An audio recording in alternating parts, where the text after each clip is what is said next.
Yeah. So here common emitter configuration is shown. Okay. For NPN transistor, I told you, right, two different types of transistor. If you understand one type of transistor, it is easy to understand the other type. Okay. So the first type is NPN. NPN or PNP also can consider. In NPN transistor, current conduction is due to holes or electrons. Can you please tell me?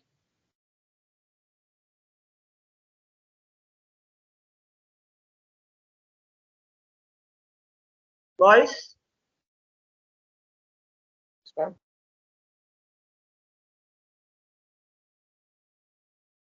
NPN transistor, conduction of current is due to holes or due to electrons.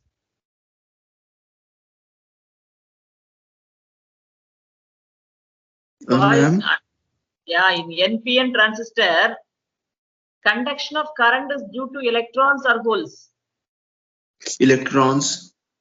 Yes, majority carriers are electrons. So conduction is due to, current conduction is mainly due to electrons. But there are some minority carrier current is also there, that is due to holes. In PNP transistor, current conduction is due to holes mainly. Okay, but some minority, small current will be flowing through the transistor, that is due to electrons. Now let me discuss about this NPN transistor. Okay, so here, yeah, it is connected in such a way that emitter, this terminal, emitter is common to both input. This is input and this is output. Okay, so if you want, you can make a note of it. This is called input. Input. And this is your output.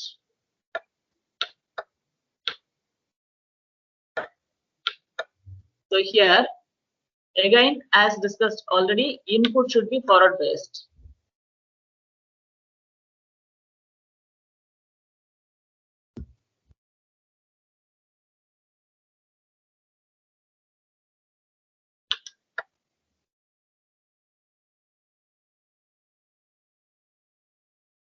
So input should be forward biased. Forward, you know what is called forward biasing, isn't it? So since the NPN transistor base is made up of p-type semiconductor, this p-type semiconductor is connected to positive of the battery, and here emitter is made up of n-type semiconductor, so it is connected to negative of the battery. That is the case.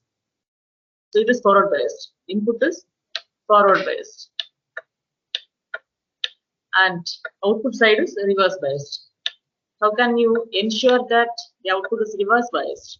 So here, n-type semiconductor, which is connected to positive of the battery, and here n-type semiconductor connected to positive of the battery, and here here this is your emitter. Okay, emitter is connected to, actually it is supposed to, if it is reverse bias in the sense, we are supposed to connect this n-type semiconductor to what? Positive of the battery. Okay, but here the connections are made in such a way that this voltage is, this is negative, this is also negative. So the voltage applied to the input side is more than the than the corresponding output voltage. So here all terminals are connected to ground potential. So at this point, okay, emitter emits charge carriers, collector collects the charge carriers. So here the carriers to be emitted are electrons, right? And few of the electrons may cross the junction, few may be recombined the holes in the base region, because the number of holes are less and the width of the base region is also less.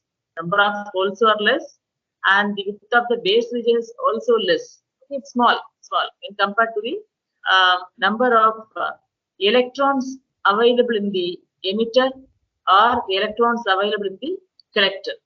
Okay, so here, because of the application of forward bias in the input side, what will happen? More electrons, they will be repelled by the negative terminal of the battery.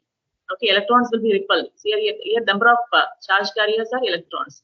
So these electrons are repelled by the negative terminal of the battery, and they are moving towards the positive side. Let us say positive side like this. Okay, this is what the flow of electrons will be. Flow of electrons will be like this. So because of the movement of charge carriers, some current will be flowing through the device. You don't know, this is a conventional current. Conventional current direction is like this. It is opposite to the direction of flow of electrons. I think we are able to understand this particular concept in the input side. I will repeat the same thing again. Here it is biased in such a way that, okay, electrons are moving towards the collector or towards the base. Actually, it is supposed to move towards the collector, but in base, few of the electrons are recombined with the holes in the p-type semiconductor, and few will be moving towards the positive terminal of the battery because it is all attracted by the positive terminal of the battery. Okay, and few charge carriers will be crossing over the junction and they will be moving towards the collector. Okay, that leads to collector current. This leads to emitter current. Okay, and let me consider the output side. So here these electrons are again attracted by the positive terminal battery, and they are moving towards the potential battery, and it is flowing like this. So this is again going to be the electron flow. This is opposite to the current flow of the conventional current flow. Okay. So here in common emitter configuration, three currents are shown. One is base current, another one is collector current, third one is emitter current. Okay. So I can say that emitter current is the sum of base current and collector current. Already we told emitter emits charge carriers. So naturally IE is the total current. Emitter emits, which constitutes the flow of current. So IE is equal to IB plus IC. Even if you use Kirchhoff's current law, you know, incoming current is equal to outgoing current, right?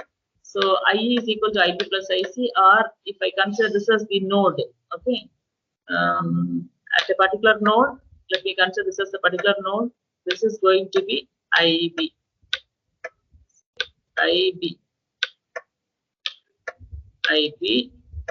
and here downward IE,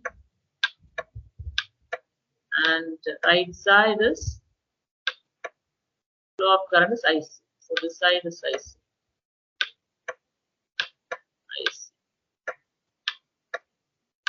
So at this particular point, let me consider this as a device. This is the point, okay, point